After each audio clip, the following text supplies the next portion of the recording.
Hoy por Hoy Madrid. Marta González Novo. Talking to the moon, trying to get to you.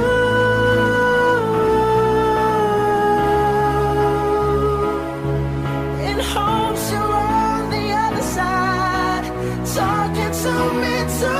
Oh, am I a fool? Les decía que se han sentado en nuestros estudios compañeros de Hoy por Hoy Madrid, compañeras. Ana Molina, hola. Hola, ¿qué tal? Dime que te ha abierto las puertas a otro mundo con este libro. Pues la verdad que sí. Y además estoy deseando escucharlo. Todo esto tiene que ver también mucho con que hace unos días Saray Esteso, la Saray, Hola, ¿qué tal, Marta? me decía que acababa de fallecer la madre de una de sus mejores amigas. Y me decía, ¿qué le llevo? Y yo le decía, para mí hay 2 libros en mi mesilla de noche desde que murió mi madre hace 8 años, que son Muchas vidas, muchos maestros y todos los libros de Brian Weiss, pero es el primero. Digo, y hay un libro del que he hablado menos, que se llama Viajeros en Tránsito. Correcto. Que me lo regaló mi hermana pocos días después de fallecer mi madre y que me ayudó tanto.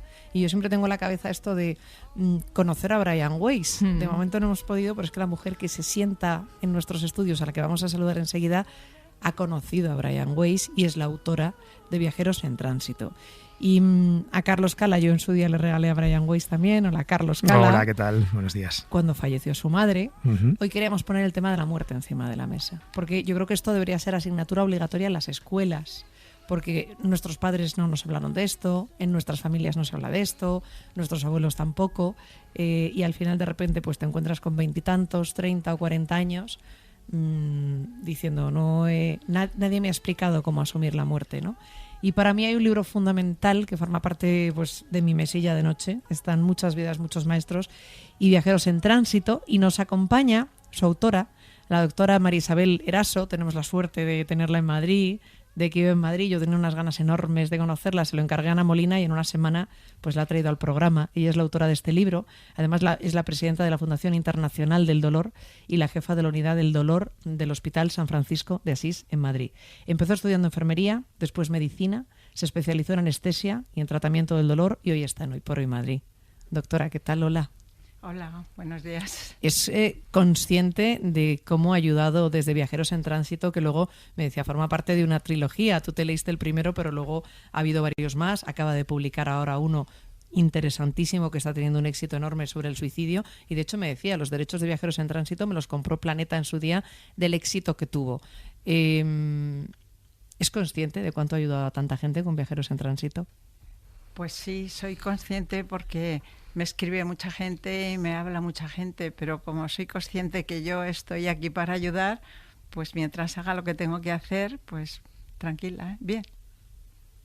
Bueno, a mí me ayudó tanto y de hecho en un capítulo de la novela que yo publiqué hace unos meses cuento íntegramente cómo fue la muerte de mi madre, que no sabía si me iba a atrever a contarla tal cual, la conté y uno de los libros clave para mí ha sido este Viajeros en Tránsito. Así que voy a abrir un tiempo de debate porque yo sé que Ana Molina, Carlos Cala y Saray Esteso pues también tienen muchas preguntas para hacer. Venga, Ana, empieza tú.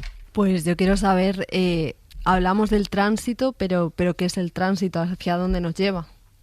Pues en el caso del libro Viajeros en Tránsito me refiero concretamente al tránsito de pasar de la materia en la que estamos encarnados a la no materia, que se pasa en un estado de conciencia alterado y muy feliz, a diferencia de lo que parece desde fuera, que desde fuera, como suelen ser familiares afectados y con ansiedad por la pérdida, lo ven como una tragedia, pero realmente es un paso muy agradable y muy bonito. Hay una cosa que yo quiero explicar y es que la doctora María Isabel Eraso Aragón no solo publicó estos libros, sino que es la jefa de la unidad, la responsable de la unidad del dolor, la jefa de la unidad del dolor del Hospital San Francisco de Asís, y estos libros que ha publicado se basan en la experiencia de ser la responsable de la unidad de paliativos desde hace muchísimos años y cómo ha visto cómo tantas familias despedían a sus seres queridos. Saray. Yo siempre tengo una pregunta en relación con la muerte. Me aterra pensar en lo que se puede sufrir a la hora de morir. Es decir, ¿la muerte duele? Nada, no se sufre absolutamente nada. Yo hago un comparativo que es bastante gráfico, que es, imagínate cuando estás después de comer tumbada en el sillón viendo la tele y te vas quedando un poco traspuesta y vas viendo que el sonido se aleja y estás estupendamente, pues así es como se siente. Placer. Un placer tremendo en pasar al otro lado. Ten en cuenta que el paso al otro lado desde aquí es mucho más agradable que el paso del otro lado aquí. O sea, nacemos con dolor. El canal del parto es doloroso. En cambio, aquí que tenemos un aprendizaje muy duro y a veces doloroso, cuando pasamos al otro lado, todo se relaja y todo está bien. Somos energía, somos inmortales. La energía no se pierde, solo se transforma. Pues me quedo mucho más tranquila, porque es una cosa que siempre lo he esto, pensado, eso, y me aterraba decir, madre mía, ¿cómo va a ser ese momento? Nada. ¿Con quién me voy a encontrar también al otro lado? ¿Me voy a reunir con quien precisamente me quiero reunir, que es con mi familia? Porque eso siempre lo hablo con mi madre, tanto mi abuela como mi bisabuela, hace muchos años que no están, y mi madre siempre dice, yo cuando me vaya me voy a ir contenta porque me voy a ir con tu abuela y con tu bisabuela, porque sé que me están esperando allí. Dice, además es que veo cómo me están esperando. ¿De verdad alguien nos espera? Vamos a ver, tú eres una energía inmensa, inmensa, y estás allí también, y te esperas a ti misma, y eres un ser creador, y si tú creas en tu mente que te vas a encontrar con esas personas, pues te vas a encontrar con esas personas. Si el creador eres tú, si somos un fractal divino, lo que tú creas es lo que va a ser. Eso es un poco panteísmo, ¿no? No, ¿a qué? Que como ¿Por que qué? somos todos parte de una misma energía, que todo es todo, Por ¿no? supuesto, eso es así. Yo es que siempre, al hilo de esto que preguntaba Saray, siempre me ha llamado muchísimo la atención porque hay muchas historias que se cuentan de ese momento del tránsito y además yo la he vivido personalmente porque el día que falleció mi padre, hace ya muchos años, esa misma mañana él nos contó a mi madre y a mí que había estado allí su madre. Su madre había fallecido justo 9 meses antes de fallecer mi padre, que a mí siempre también me llamó mucho la atención eso, porque era como si hubiera un segundo acceso a otra vida, ¿no? Era como una especie de segundo nacimiento. Efectivamente. Entonces, me llamó mucho la atención eso porque sí que lo había oído, ¿no? Que muchas personas comentaban que en ese tránsito sí que había personas conocidas de la vida anterior que ya había fallecido y que estaban ahí como esperando, ¿no? Esto efectivamente es así, ¿no? Se repite mucho estos casos. Es que en realidad, vamos a ver, concretamente cuando pasas al otro lado, es una situación que lo que está viendo es energía. Yo, por ejemplo, ahora cuando veo cosas, ya no veo personas, yo veo energías, porque yo ya he pasado un poco de esos cursos, como si dijéramos. Yo puedo ver bolas moradas, bolas azules. Entonces, teóricamente lo que se ven son energías, pero si tú necesitas ver la cara de tu madre, vas a ver la cara de tu madre. Es un poco parecido a la película de Contact, que se va a una playa y entonces aparece un ser que de momento no se sabe quién es, pero recoge la imagen de su padre y entonces ella, al reconocer su padre, pues se viene abajo y tal y cual. Pero no era su padre, era una energía que había tomado esa forma para ser más fácil que ella le aceptara. Entonces tú te vas a encontrar lo que te quieras encontrar, pero en realidad lo que vamos a tener es energía nuestra, energía de todas y todo maravilloso. ¿Y es verdad eso que se dice que ese tránsito está programado desde antes de nosotros venir a este mundo? Esto lo explica Brian Weiss en los libros, ¿no? Que antes de encarnar ya decidimos. Vamos a ver, tenemos una programación, pero también existe un libre albedrío. Existen las dos cosas simultáneamente.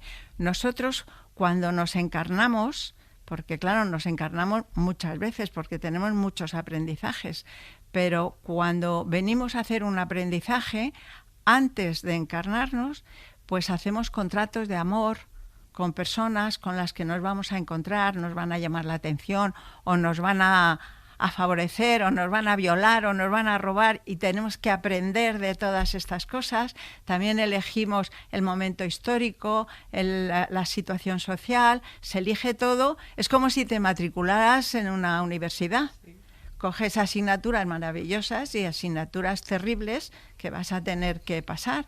Entonces, eso ya lo tienes tú concretado, pero eso luego tienes el libre albedrío de ir por ese camino y irlo reconociendo. Por eso es tan importante trascender todos los acontecimientos que nos están pasando. O sea, si viene una persona y te hace una faena gorda en la vida, en vez de insultar y decir qué horror lo que me ha pasado, soy una desgraciada, no, trasciende. A ver por qué me he cruzado con este tío que me ha hecho esta faena. Claro, Pues ¿qué he aprendido, no? ¿Qué me ha enseñado? He aprendido Claro. yo con este tío, que es una cosa que en mi consulta sí lo hago con los pacientes, darle las gracias porque ha sido un maestro de los que yo tengo convenidos, ¿no? Entonces, todo esto se puede hacer, ya te digo, con más trascendencia o con menos trascendencia. Yo ya vivo en la trascendencia. Pues si lo haces con menos trascendencia, quiere decir que es una asignatura pendiente. Claro, no apruebas. Imagínate que una persona te hace una faena gorda y tú no le perdonas y tienes el rencor. Y luego llegas al otro lado y dices, pero bueno, si he venido a hacer esto y teníamos pensado que me ibas a perdonar y no me has perdonado, no has aprendido el perdón. Bueno, pues vuelvo otra vez. Claro, lo Y- que no aprendes en esta, Claro. lo tienes como Pendiente. que lo repites para la Claro, siguiente. entonces más vale que trascendamos. En general, resumiendo, estar despiertos, no dejarnos adormecer con el entorno.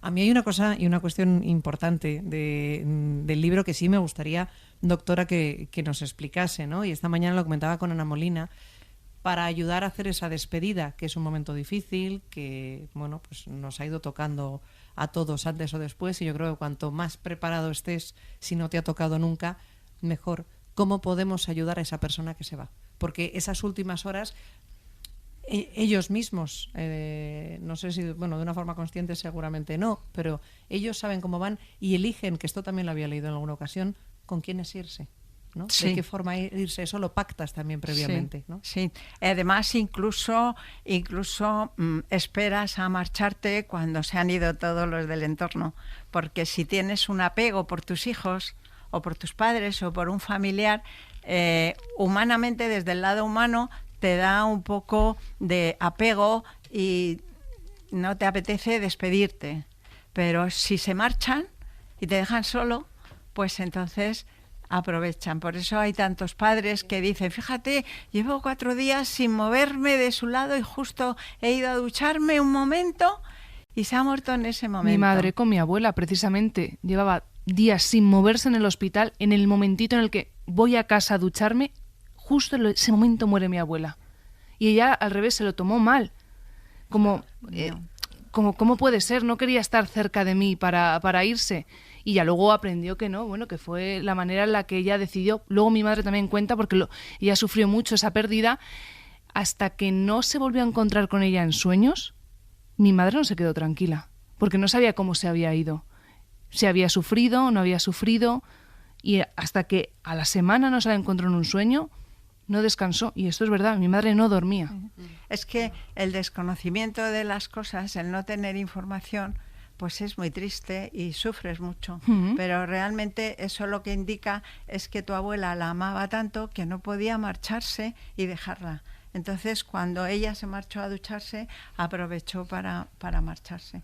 Y esto de que los sueños te cuenten, porque eso también me ha ocurrido a mí. Mi madre también falleció hace poco, relativamente poco, y es verdad que siempre me pregunté desde ese momento de su fallecimiento cómo había fallecido, porque ella efectivamente hizo algo de esto. Ella estaba sola en su casa cuando le ocurrió, y siempre me pregunté qué había pasado, si lo había pasado mal, si no, cómo había ocurrido. Y tuve un sueño posteriormente, pocos días después, donde ella me explicaba claramente cómo había sido.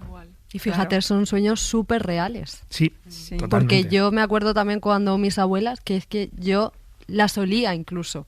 Sí, es que, verás, nosotros somos un avatar pequeñito, pero nosotros somos una energía muy grande. Nuestro ser superior, nuestra parte energética es muy grande y está con nosotros siempre. Y en el momento del despegue, como yo digo, pues está ahí con nosotros y nos está ayudando. La verdad es que no necesitamos nadie más.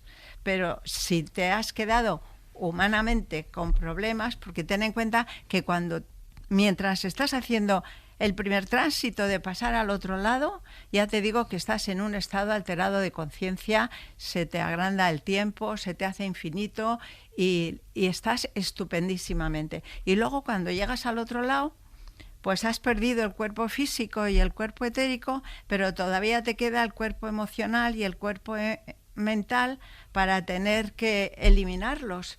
Y por eso es bueno no tener muchas emociones y muchos apegos aquí para despegarnos de esto y poder seguir para adelante el tránsito hacia la luz. Es que esto yo quiero que explicarlo bien, porque esta parte es la que debería ser nosotros seguimos aquí en este lado, ¿no? Pero es tan importante esos momentos de ayudar a los que se están yendo para irse bien, para irse sin esa tristeza del irse. Yo, después de todo lo que he leído durante todos estos años, pues he podido entender. Mi padre estuvo con un cáncer hace 20 años, durante 4 meses hasta que falleció. Estuvo siempre acompañado 24 horas, menos 1 hora que mi hermana había salido, yo había salido, mi madre salió, y mi madre siempre se estuvo fustigando durante mucho tiempo diciendo, ¿por qué se ha ido? Y ahora se fue en esa hora. Se fue en esa hora. Qué fuerte. La única hora que estuvo solo en 4 meses. Y entiendo lo del apego que está explicando, ¿no? Claro. Entonces, ¿cómo hay que hacer ese tránsito para que esas personas, pues bueno, se vayan de la mejor forma posible? Pues dándole permiso para que se vaya. O sea, en vez de decir te quiero mucho, no te vayas, vas a dejar es una pérdida, vas a dejar un sitio vacío, no.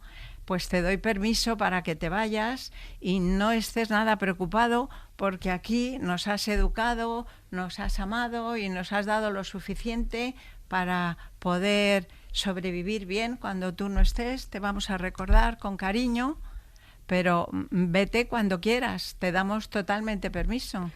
Doctora, yo quería preguntarte, ¿esta perspectiva de la muerte la ha tenido siempre o ha sido tras años de investigación, de estudio, incluso de experiencias personales?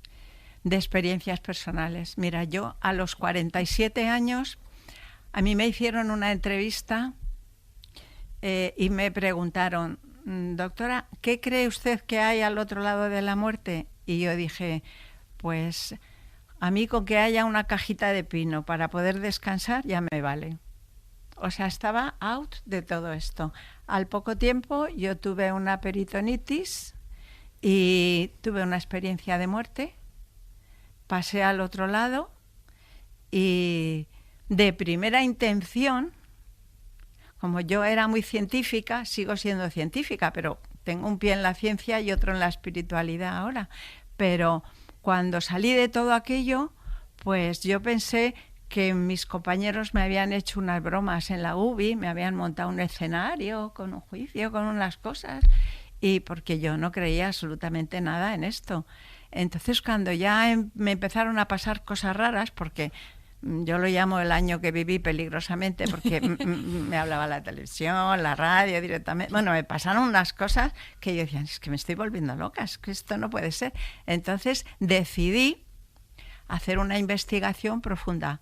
Y como siempre he sido muy estudiosa, dediqué 10 años de mi vida a todas estas cosas, a estudiar esto, a estudiar el hebreo, a traducir la Biblia, a estudiar la Cábala, a meterme en todas las sectas, rosacruces, gnósticos, San Germain, en toda la cosa que yo había repudiado siempre, me metí en todo para ver qué había por todo eso. Y al cabo de los 10 años me leí. Bueno, tengo una biblioteca entera, dices tú, los de Brian Wells, los de Ramta, los de Crillon, me leí libros por un tubo. Y al final, pues comprendí que sí que era verdad, pero como se me abrieron muchísimos canales de evidencia, de clariaudiencia, de todas estas cosas, y yo era más bien científica, pues entonces me di cuenta de todo. Y asumí mi libre albedrío y con mi libre albedrío dije, vale, yo ahora estoy encarnada y para hacer mi trabajo como encarnada yo ya sé todo lo que hay por el otro lado, pero por favor, no quiero ni ver, ni oír, ni nada porque me pone muy nerviosa. Yo quiero ser normalita, normalita. Y entonces llegué a ese arreglo y lo que sí tengo es clariconciencia. O sea, si yo me hago preguntas, yo me contesto. Yo sí tengo contacto con mi ser superior, pero no soy vidente, ni clariaudiente, ni veo cosas raras, ni nada de nada. Luego, soy de andar por la calle. Una cosa muy rápida, porque esto lo explica en el libro y Ana Molina me decía, es importante que se lo preguntemos.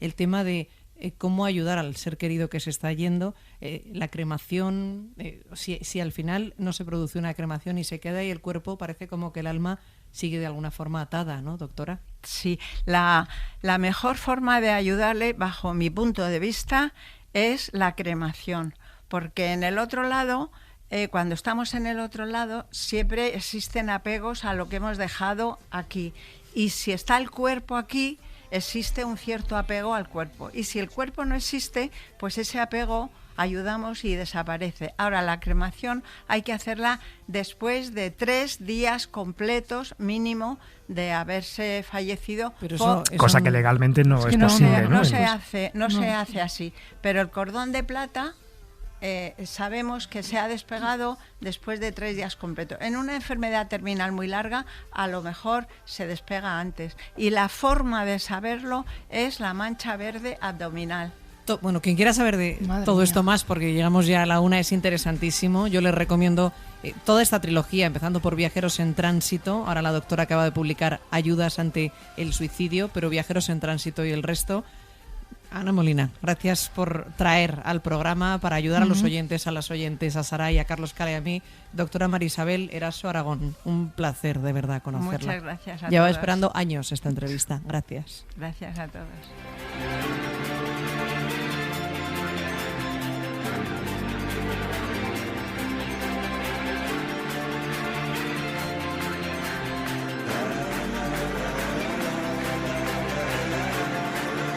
Hoy por hoy Madrid, Marta González Novo.